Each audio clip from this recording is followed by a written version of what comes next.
Bien le bonsoir. Dans l'actualité de ce mardi 17 décembre 2019, l'action judiciaire bientôt engagée contre les autorités administratives de Dakar. L'auteur en serait l'association des publicitaires du Sénégal. La nuit dernière, le préfet de Dakar a entamé une opération de destruction des panneaux publicitaires encombrant les rues de la capitale. Protection de l'enfance, le Sénégal risque des sanctions de la communauté internationale. C'est du moins ce qu'affirme un ancien responsable de l'UNICEF, par ailleurs spécialiste des questions liées à la protection de l'enfance. Le commentaire de Mamadou Wane dit Mao découle d'un rapport conjoint de Human Rights Watch et de la plateforme pour la promotion et la protection des droits humains, un document sur la situation des enfants talibés qui relève ce qu'il appelle l'exploitation et la négligence chronique et généralisée des pensionnaires des écoles coraniques. Le secteur privé invité à contribuer au financement de la recherche, mal en point au Sénégal. Le directeur général de la recherche et de l'innovation admet parallèlement que l'État du Sénégal devrait tout aussi redoubler d'efforts. Décembre 2019, fin d'année plutôt terne dans les rues de Dakar. Constat né du décor des années précédentes. Le sentiment des Dakarois en fin de journal. Bienvenue à tous, le développement c'est dans un instant.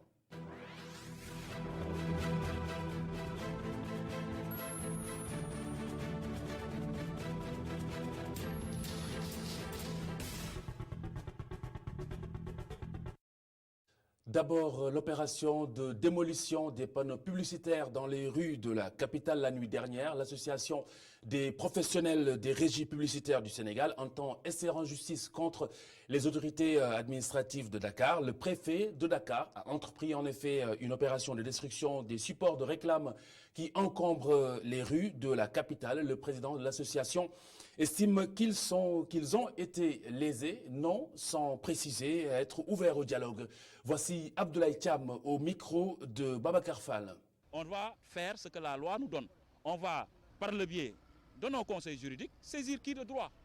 Parce que nous, on est des entreprises. Le préfet qui vient de parler, on le paye via nos impôts. Le ministre, on le paye via nos impôts. On n'est pas des entreprises irrégulières. Maintenant, si parmi les entreprises qui ont des panneaux publicitaires, il y a des entreprises irrégulières, ou bien s'il y a des panneaux irréguliers, on devait démarrer par ça. Ensuite, aménager ce qui est régulier. Je pense que c'est ce qu'on a proposé au préfet, c'est ce qu'on a proposé à tout le monde, mais apparemment les gens ne veulent pas nous entendre. Peut-être que les gens vont nous entendre quand il y aura approche d'élection. Et comme j'ai l'habitude de le dire, en période d'élection, mais tous les candidats là étaient sur les panneaux. J'appelle les autorités là que, en fait, ce pays-là nous appartient à nous tous. Ils ont l'autorité, mais le pays nous appartient à nous tous. Je leur demande encore de revenir à la raison et de parler avec les professionnels. Une opération menée avec l'AGEROUTE, l'Agence des travaux et de gestion des routes au Sénégal, qui a officiellement donc démarré à la Patte d'Oie, plus précisément à hauteur de l'hôpital Nabil Choucair. Le préfet compte éliminer tous les panneaux qui obstruent la vue des Dakarois, surtout dans les carrefours de la capitale. Les populations environnantes apprécient la mesure. C'est un reportage de Mamadou Bipa Sissoko et de Moussa Fall. Le décor est assez peu inhabituel dans cette zone de la périphérie dakaroise, la Patte d'Oie. Les panneaux publicitaires qui généraient une pollution visuelle en réduisant fortement la visibilité ont été démantelés. Le préfet de Dakar a mené une campagne de salubrité publique dans la nuit du lundi 16 décembre au grand bonheur des riverains qui saluent l'opération. Je salue cette initiative car j'évolue dans le milieu, mais j'aurais préféré qu'on mette des panneaux numériques. J'encourage la démarche car ça nous arrange, nous les chauffeurs. D'habitude, il était même difficile pour les piétons de circuler. Les affiches, disposées pêle-mêle dans la capitale, participent à balafrer davantage l'espace public. Elles posent aussi un grave problème de sécurité aux automobilistes. Ça nous arrange beaucoup parce qu'en temps normal, il nous était impossible d'accéder à cette zone à cause des panneaux. Et en même temps, ça empêchait de voir les panneaux de signalisation.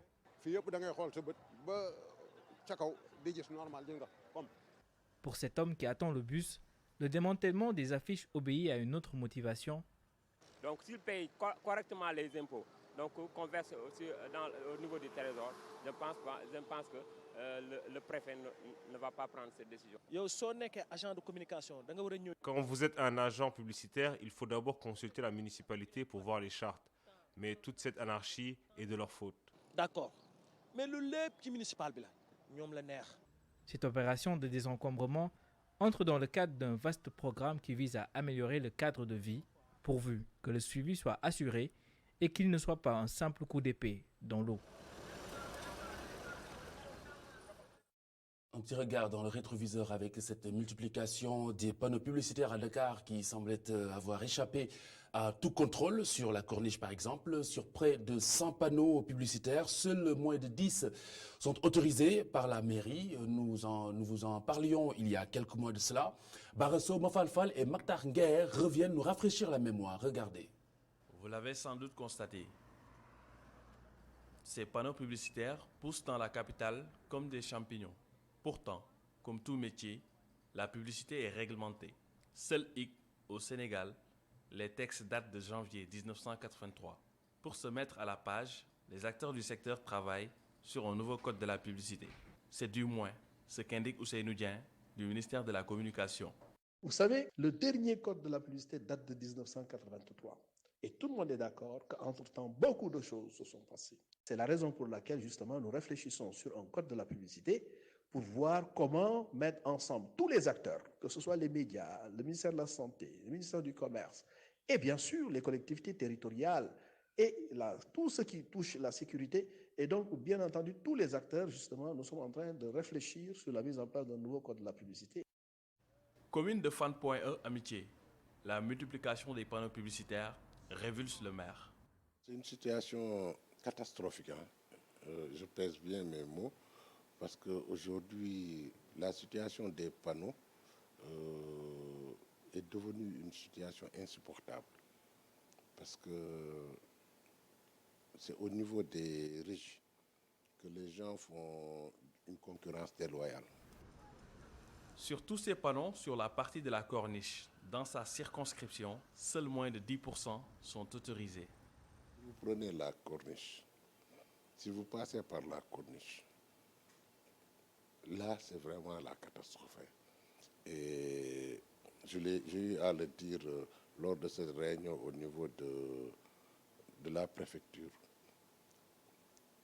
Pour l'ensemble de ces panneaux, en tout cas, moi, je suis censé être la personne qui donne des autorisations d'implantation de panneaux. Vous voyez pratiquement une centaine de panneaux. Je suis sûr que je n'ai pas donné 10 autorisations. Pourtant, avoir un panneau publicitaire en règle, c'est très simple. Il suffit juste d'avoir sa société régulièrement donc inscrit au niveau des structures compétentes de l'État. Donc, formuler la demande. Donc, quelqu'un qui veut implanter des panneaux, il vient à la mairie pour faire la demande. Maintenant, quand vous faites la demande, on vous demande quels sont les emplacements que vous souhaitez. Donc, une fois indiqué, nous, on vous met un rapport avec un des techniciens, en tout cas de la mairie, pour voir réellement les emplacements. Donc, une fois que cela est fait, donc, on délivre l'autorisation. La publicité est un marché à coût de milliards au Sénégal. Mais avec la concurrence déloyale, ces panneaux sont devenus une vraie source d'insécurité. Ces panneaux ont déjà cédé sous le vent. Au passage d'un véhicule ou même de piétons, le pire pourrait se produire. Le chef des opérations de démolition de ces panneaux publicitaires est dans nos murs. Vous retrouvez le préfet de Dakar, Alioune Badara Samb, à 20h30 sur cette antenne avec Soda Diakhoumpa dans votre rendez-vous Kennu Askan Wi. La décharge de Mbeubeuss bientôt fermée, c'est une question de semaine. Une annonce du ministre de l'Urbanisme, du Logement et de l'Hygiène publique, Abdou Karim Fofana, qui était face au Conseil des collectivités territoriales. Le ministre prépare par ailleurs la mise sur pied d'une brigade contre l'insalubrité et pour les désencombrements. L'ouverture d'une plateforme pour accéder aux logements sociaux est aussi par ailleurs dans son agenda. Sidi Niang et Oumar Kane pour le compte-rendu de ce face-à-face de ce matin. La demande des habitants aux alentours de la décharge de Mbeubeuss n'est pas tombée dans l'oreille d'un sourd. Elle sera bientôt satisfaite. En effet, la fermeture du dépotoir à ciel ouvert n'est plus qu'une question de jours. selon le ministre en charge de l'hygiène publique. L'État du Sénégal est dans une démarche déterminée pour la résolution de Mbeubeuz. Un dossier est déjà préparé aujourd'hui avec les partenaires techniques et financiers, mais aussi la mise en place de centres intégrés de valorisation des déchets qui vont nous permettre de passer d'un système de collecte-décharge depuis 1968 à un système de collecte, de tri, de valorisation des décharges. Pour ce qui concerne le suivi des programmes de désencombrement, Abdou Karim Fofana annonce la mise en place d'une brigade de 1000 agents pour la lutte contre l'insalubrité et les encombrements. Nous allons continuer avec la mise en place de ce dispositif de suivi. Le dispositif de suivi, il ne saurait être opérant sans la brigade que nous avons proposée au président de la République dans le cadre de la loi pour la lutte contre l'insalubrité et les encombrements. Le ministre s'est aussi expliqué sur les 100 000 logements prévus dans le portefeuille de projet de l'État. Il a fixé les conditions d'accès à ces logements et annoncé le lancement d'une plateforme d'inscription pour l'acquisition de ces logements sociaux à compter de ce vendredi. Les bénéficiaires du logement social doivent d'abord être de nationalité sénégalaise, de n'avoir pas été propriétaires d'un logement sur le territoire national. Et autre chose, c'est que ces personnes-là ne doivent pas dépasser un revenu par ménage de plus de 450 000. Le ministre de l'Urbanisme a détaillé les grandes lignes de sa politique devant le Haut Conseil des collectivités territoriales, sur invitation de l'institution présidée par Aminata Mbengue Ndiaye. Le financement de la recherche nécessite un bon coup de fouet au Sénégal. C'est l'avis du directeur général de la recherche et de l'innovation, Amadou Thierno Gueye, qui estime que l'État doit justement redoubler d'efforts pour booster la recherche, sans oublier l'implication du secteur privé. Il présidait une rencontre sur la situation des recherches au Sénégal. C'était à la FIDAC. Le financement de la recherche est un axe stratégique important, une orientation stratégique importante sur lequel travaille le ministère de l'Enseignement supérieur. Le financement de la recherche est un problème, si vous voulez, important et qui pose certainement beaucoup de questions partout, au Sénégal et ailleurs. On y travaille et vous le savez, aujourd'hui, notre pays a mis un certain nombre de moyens dans la recherche. Il s'agit certainement d'un fonds qui existe depuis toujours, qu'on appelle le FARS, qui permet de financer qui donne quelques ressources limitées bien sûr à des équipes de recherche qui compétissent entre elles, c'est sous forme d'appel d'offres. Il y a aussi le PAPES qui finance l'activité des enseignants-chercheurs, donc c'est des dotations annuelles. Mais de façon structurante, nous avons besoin de financer la recherche avec une certaine envergure. Donc c'est pour cela également il y a une réflexion qui est en cours pour mettre en place ce qu'on appelle un Fonds national de la recherche et de l'innovation. L'exploitation et la négligence chronique et généralisée des enfants des écoles coraniques, c'est l'essentiel de la teneur du rapport conjoint sur la situation des talibés au Sénégal, un rapport de Human Rights Watch et de la plateforme pour la promotion et la protection des droits humains, un contenu qui pourrait valoir des sanctions au Sénégal. Selon Mamadou Wane dit Mao, l'ancien responsable à l'UNICEF et expert en protection de l'enfance, qu'il indique, précise que le Sénégal sera sans doute interpellé aussi par les différents comités au niveau international. Mamadou Wane est joint au téléphone par El Hadj Malick Cissé. Le Sénégal va subir des pressions normalement au niveau national parce que la législation sénégalaise aussi protège ses enfants. Il y a notre législation, il y a des dispositions qui protègent nos enfants contre la traite des personnes, contre les violences physiques, contre les abus sexuels. Le prochain rapport que le Sénégal doit fournir au comité international des droits de l'enfant à Genève ou le comité des experts africains, mais ils vont demander, c'est récurrent, le comité des Nations Unies contre la torture, les différents comités auxquels nous participons, même au niveau de l'examen périodique universel, au niveau du comité des Nations Unies des droits de l'homme que préside le Sénégal. Le Sénégal sera interpellé, comme toujours, on a toujours été interpellé. La morale, les cultures, tout ce qu'on veut, le bon sens commun humain, n'accepte pas que les enfants soient traités de cette manière. C'est ça la première pression. Bon, et je pense que beaucoup de pays aussi vont en tirer des conséquences aussi, doivent demander des comptes Les organisations du système des Nations Unies qui assurent la protection de l'enfant doivent demander des comptes au Sénégal. Parce que nous faisons partie de la communauté internationale. Nous ne sommes pas isolés. Hein. Dans le Fouladou, c'est dans le sud du pays, des résultats plutôt encourageants ont été notés dans le combat pour le respect justement des droits des enfants. Au cours des 5 dernières années, le Centre Conseil pour adolescents et SOS Village d'enfants ont aidé à la constitution de clubs d'enfants avec une forte implication des jeunes filles. Malgré ces progrès à l'échelle communautaire, il reste du chemin à faire. C'est le constat de Seydou Diatta.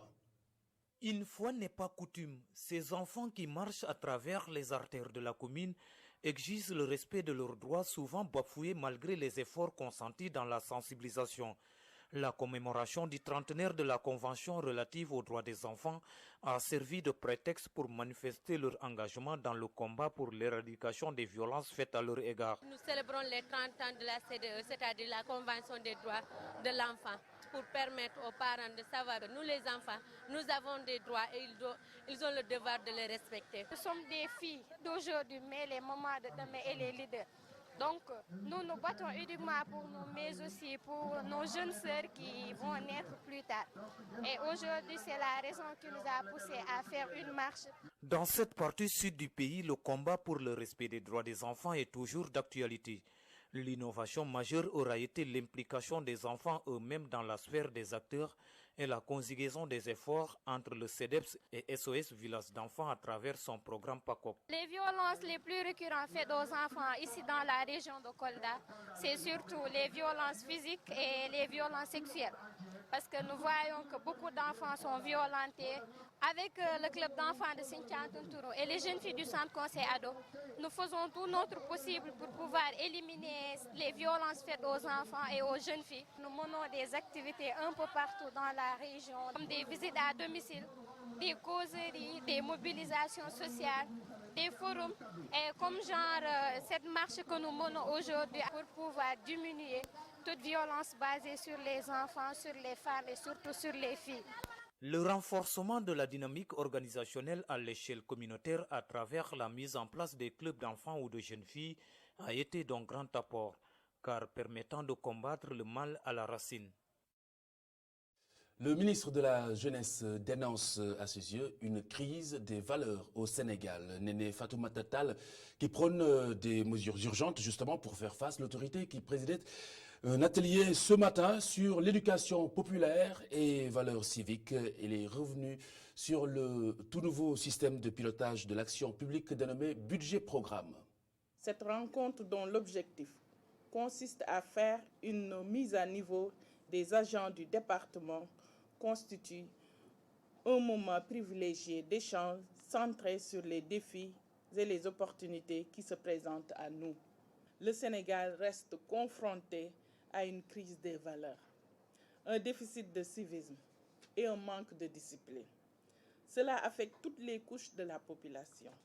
De fait, il apparaît urgent d'entreprendre des actions hardies pour inverser cette tendance aux conséquences économiques et sociales néfastes et donc préjudiciables à la mise en œuvre du plan Sénégal émergent. C'est d'ailleurs dans la perspective de forger un nouveau citoyen libre et responsable qu'une redéfinition des contenus et domaines d'intervention de l'éducation populaire est devenue une exigence. Yeumbeul Nord, 10 millions de francs CFA au profit de 33 associations, des associations qui s'activent autour de l'environnement, une subvention du projet écologie participative.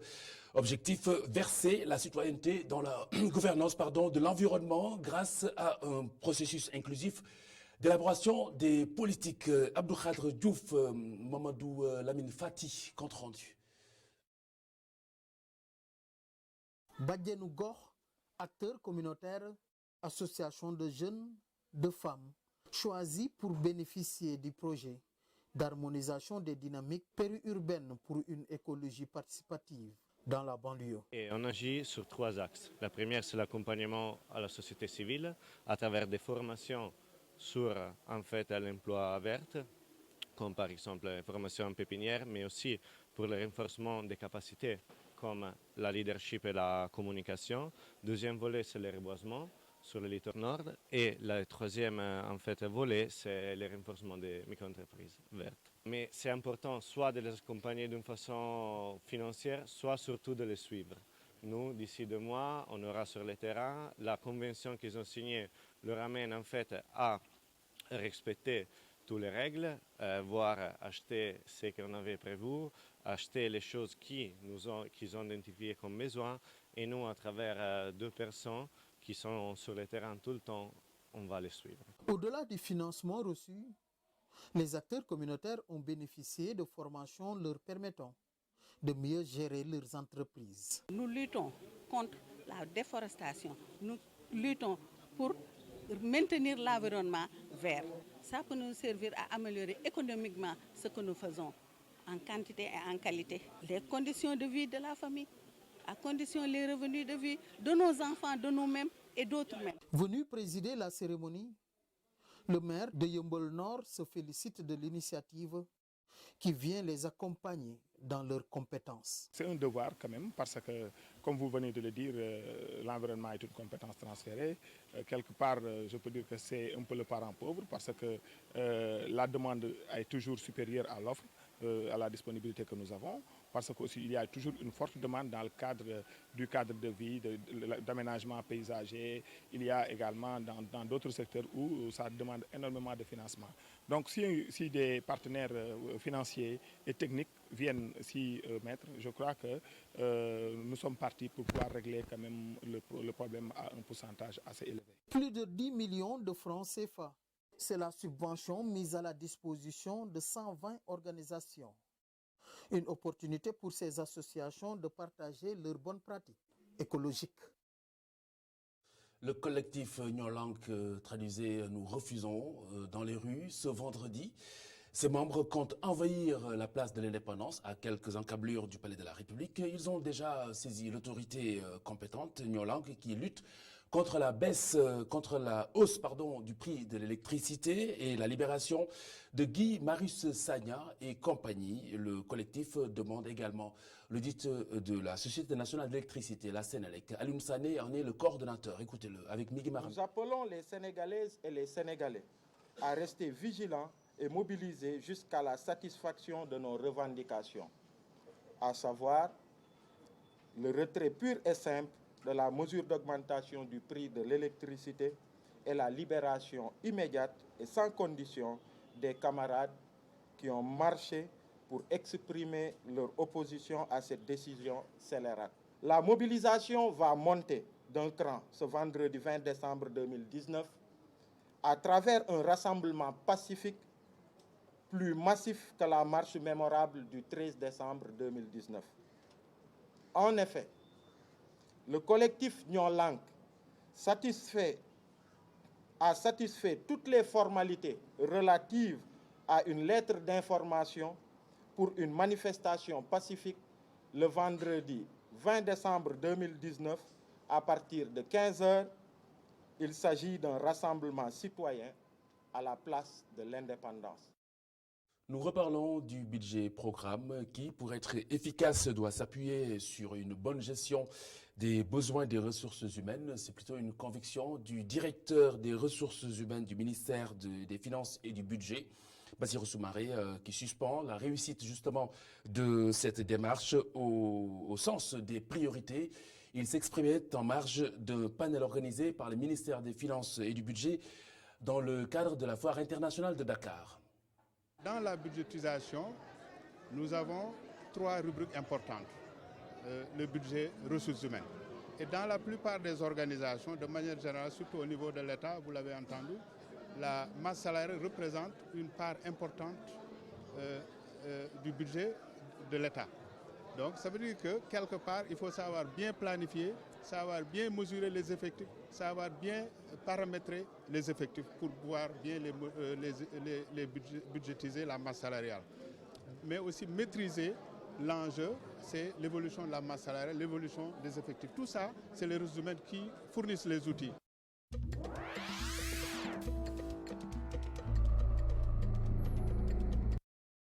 Voici le récit de Moustapha Gabar Diop.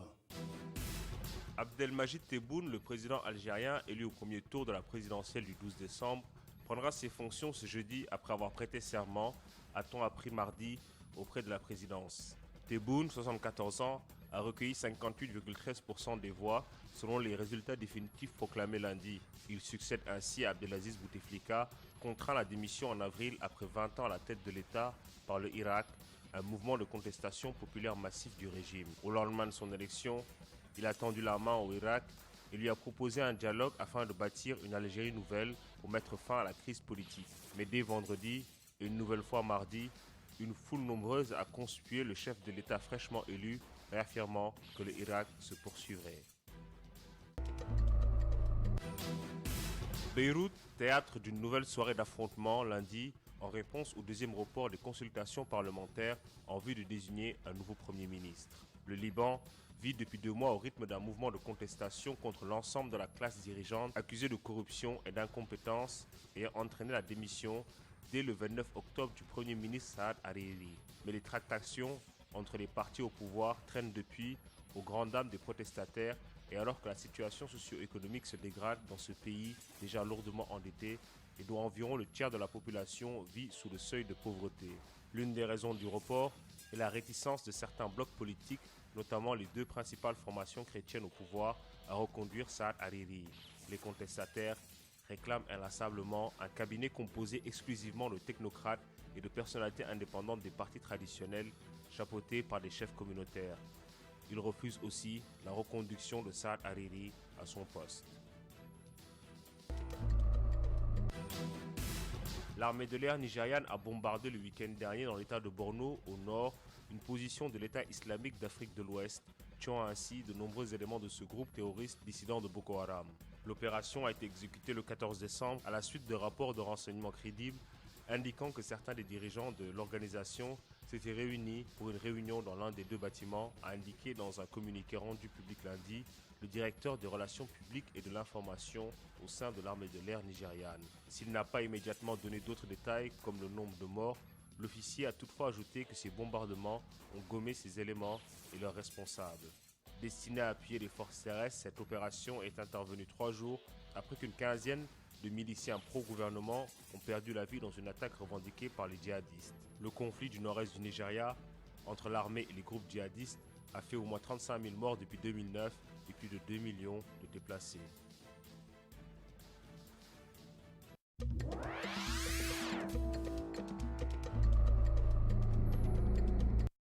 Décembre 2019, fin d'année, plutôt terne dans les rues de la capitale Dakar. Constat né justement du décor des années précédentes. Certains Dakarois ont leurs explications, d'autres se contentent simplement de livrer leurs sentiments. Moussa Fall et Boubacar Dieng dans les rues de la capitale. Le jardin public de Sacré-Cœur se remplit petit à petit. Mamadou Dieng et Thiam font partie des gens qui viennent se détendre par ici, mais ils n'ont pas encore le cœur à la fête pour le mois de décembre. Nous sommes à mi-décembre, mais il n'y a rien. Jadis, nous sentions la fête avec les décorations et autres. Ce moment-là, je ne me sens pas trop par rapport aux autres années. Ouais, parce que là, l'événement, on ne se sent pas, sincèrement parler. Je ne sais pas, est-ce que c'est la difficulté dont le pays est en train de vivre. Pour certains, comme ce jeune homme, venu de Liberté 5, la ferveur du mois de décembre va se faire sentir vers la vingtaine du mois. Nous le sentons un tout petit peu, mais ça sera plus visible vers le 20 décembre. Donc attendons un peu, ça va venir. 25, 31, là ça va monter. De l'autre côté de la route, nous trouvons Khadindir et Idrissa Diagne qui attendent impatiemment leur bus pour rentrer chez eux. Selon ces jeunes, l'heure n'est plus à la fête. Franchement, on ne le sent pas, puisque les temps ont changé. De ce fait, les personnes ont d'autres préoccupations à faire que de faire des fêtes de 31 décembre ou quelque chose d'autre comme ça. Non, pour dire vrai, à l'heure actuelle, je ne sens pas le mois de décembre, ni les festivités. Je ne vois aucune décoration à travers.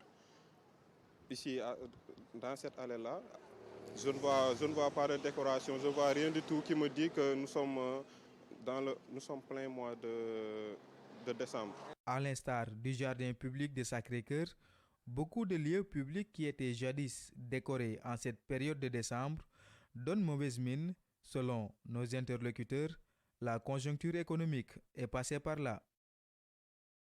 C'est la fin de ce journal. Tout de suite, vous retrouvez Ndeye Mariam Gaye dans IR.